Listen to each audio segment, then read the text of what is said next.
Jawaar Mohaammed akkuma beekamu keessattuu nama itti qoosamaa ture gaafa lagannaa san keessaa.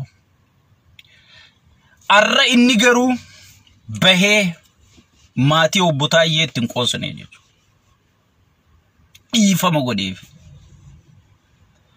Siyaasaa lal waan fedhe haa godhu. Amma namoonni gadi maal jedhan keessaan dhufanii egaan an suuraa san poosti godhe siyaasaaf kana godha amaarre an sammuu Jawaar Mohaammed keessaan jira.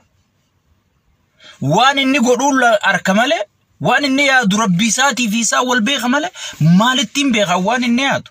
Waan inni godhu ogin harku wanni kun eebbifamaadha. Waan dhaloonni irraa barachuu qabu. Dhaloonni gartee amma Jawaar irraa fakkeenya fudhachuu qaba malee akka gartee hooggantoonni badhaadhinaa wal godhan kanarraa fakkeenya godhachuun qabu. Hay. Sheeyxaanni eda Shimallis dawwalee Sayyidaan isiniin narra badoodhaa anuuna aarsitanii jeen sheeyxaanni mataan isaa. Shimallis fi Abiyyi dubbisee eda dawwalee Sayyidaan namni gochaan anin dhugaa dubbachuu fi nami fakkeenya Afrikaaf dhiisii addunyaaf ni taajee yaadu obbo Jawaar Mohaammed waan isa irra dalagame waan isa godhame waan isa godhan osoo beeku siyaasaa irra dhaabbatee gisee laalu haala sammuu bilchinna isaatiin nama fagotti waa beeku nama ofirraayis waa beeku nama gara hundaayyuu gartee garri kun na baasa jee beekuu danda'u. Siyaasaa jechuun kana siyaasaa jechuun akka Jawaar Mohaammed kana nama siyaasaa nama bilchaataa nama fagotti waa ofirraa beeku nama gartee namni kun na hidhe jedhee haaloo namaa qabachuu hin beekne. Maaliif siyaasaadha wanni hundi bilchinna sammuuti wanni hundi nama bal'isee yaadu jechuudha.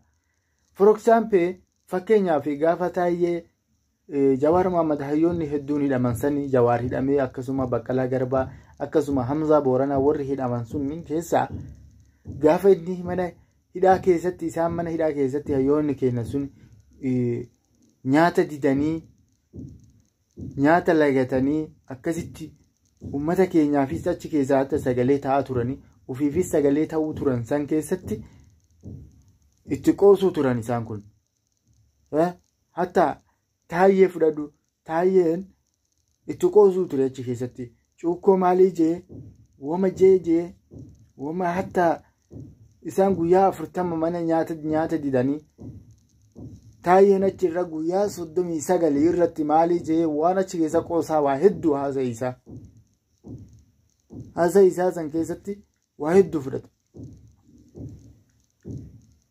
Akkasitti gartee Taayyeen ummata keenya akkasitti hidhamtoota hayyoota keenyatti qoosaa ture.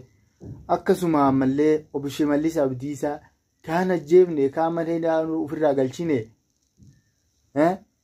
jihaatiin turan isaan kun ittiin qoosaa turan hayyoota kana. Garuu bilchinna isaaniitiin beekumsa isaaniitiin isaan rabbiin achi keessaa baasee har'a bilisa argatanii biyya namaa keessatti yookaan haa ta'u akkuma fedhanitti lubbuu isaaniitiin haa ta'u waan fedhan saniif waan itti hidhamanii waan itti cabanii hokkolan saniif bakka kaayoon isaaniillee ga'uu dhabuufis jireenya isaaniitiif garuu lubbuu isaaniitiin jiraachuu takka argatanii bakka jiraatan jiraachuu jiran. Garuu bakka sanarraa harka Taayyee garuu har'a ummataaf dubbachuu irraa gaafas waan dalagee waan laaqulaa Taayyeelleen ammoo Jawaar amma deebi'ee gisee inni sagalee ta'uuf gisee Jawaar deebi'ee gartee Taayyeedhaaf sagalee ta'uu jiru kana nami kun gartee hayyummaa isaa siyaasaan isaa bilchaata ta'uu isaa beekumsi isaa armatti gad dhiyaachuu dhabuu isaa nama gartee hayyuu ummata addunyaatii fi fakkeenya ta'uu danda'u nama haaloo namaa qabachuu hin dandeenye nama gartee garaan isaa roosaa fi qulqullummaa irraan ammoo hayyummaan isaa ta bilchinna qabu nama ummata kanallee gartee faayidaa ummataa bu'uu danda'u nama laalee waa beeku nama wanni kun waan dhufu beeku hayyuu jechuun akkanaati fakkeenya namaa ta'u deebi'ee gisee sagalee namaa ta'u nama waa isarratti gartee qoosaa isarra godhe kanaaf deebi'ee gisee inni sagalee ta'u hedduun dinqisiifadhaan nama tokko ta'e hin dubbatu yoo fedhe baga ta'ee takka irratti barreesse yookaan jecha takka kaa'e. Inni gartuu jecha hedduu dheertuu takka kaa'e ta'eef sagalee ta'uu garsiise. Barreeffama dheeraa takka kaa'ee Jawaar. Dhugaa Jawaar dhiyeenya kana dubbachuutti hin jiru calliseetiin jira. Maaliif yeroo takka dubbachuu irra calleessa wayyaa. Namni calleessa filata yeroo takka hayyuun takka beekaan takka gaafa gartee wanni inni dubbate bakka hin geenyeef gaafa wanni inni dalage kaayoo hin geenyeef gaafa wanni inni yaade bakka hin geenyeef ofirraa callisa. Lugaamamee callisa. Ofirraa ukkaamama. Maaliif itti yaadee wanni kun akka galmanaan geenye waan beekuuf waan karaa itti dhabeef beekumsa itti dhabee osoo hin taane waan karaa itti dhabeef waan karaan xurreen hundi itti duuddeef ofirraa calleessa filate jechuudha. Jawaar Mohaammed garuu nama dubbatee nama dalagee waan hunda firii takka agarsiisuu danda'u takka garuu kaayoon isaa bakka hin geenyee fi fakkeenya addunyaa nama ta'uu danda'u takka dhugaa dubbachuu fi hedduu dinqisiifannaa dhugaa dubbachuu fi Oromoo nama akkanaa qabaachuu jechuun nama ittiin boonuu dandeenyu, nama ittiin gammaduu dandeenyu, nama ittiin of gartee qomadhaachuu dandeenyu. Jawaar Mohaammed jechuun nama qallaaliidhaa miti. Nama beekumtiidhaan gartee addunyaa tanaaf fakkeenya ta'uu danda'u Afrikaa dhiisii. Garuu amma gabbayeetiin sagalee taayyeef ta'eetiin ture. Nama kana hedduun dinqisiifadha. Taayyee inni badii dalageessaniif haa qixaatamu jechuu kiyyaa miti. Taayyeenis yeroo xiqqaate yeroo lamaaf sagalee osoo gartee paartii badhaadhinaa kana keessa jiru yeroo lama sagalee uummata kanaaf ta'eetii jira. Ta'uun inni sagalee uummata kanaaf ta'e gaafa gartee abbootiin gadaa raayyaa gartee walloo achi fixan sanitti gaafa caffee keessaa waa dubbate tokko qaba aangoorraafis kaasamee ture. Tuu yeroo ammaati maaliif aangoorraa waan kaafamees tana dubbatus ligimsa isaa dhabee tana dubbatus garuu dubbii dhugaa waan dubbateefi tanas dubbii dhugaa waan dubbateefi garuu inni uummata isaatiif waan dubbateefi tana ta'ee hin dhiifne ammas faamiliin isaas gartee eegaa aangoorraa kaafamees mana hidhaa galamee illee hin dhiifne faamilii isaa dararuutti jiranii ala baasanii. So kanuma kana gartee Jawaar nama bilchaataa ta'uu isaatii kana dhugaa dubbachuu dubbiin taayyeen dubbates dubbii dhugaati.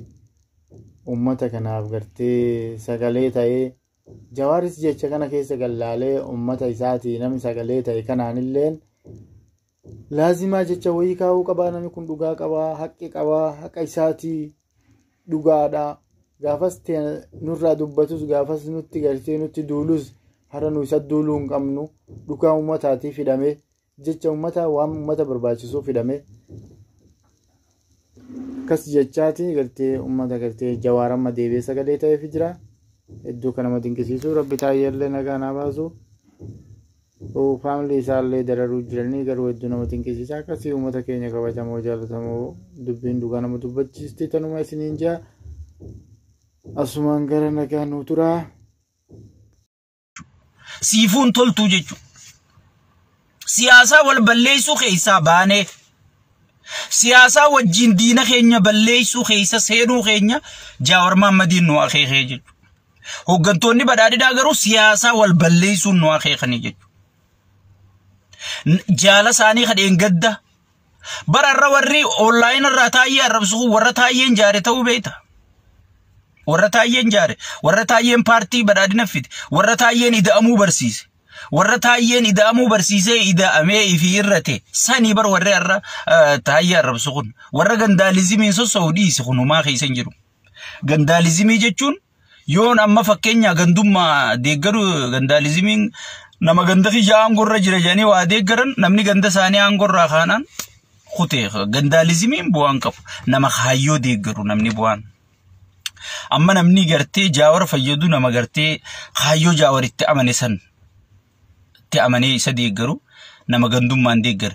Namni Abiyyi fayyadu nama kaayyoo ida'amuu kanatti amane Abiyyi deeggaru jechuudha. Yoo kaayyoon ida'amuu sun dabde asirraa kaayyoon ida'amuu kanan juu je'ee ka dura dhaabbatu kana ka isa fayyadu jechuudha. Kana ka isa fayyadu. Sigale. kana keessa fayyadu malee kagartee waa takka akkanumatti duuddoo arrabsuu sirriidha ajjeesuu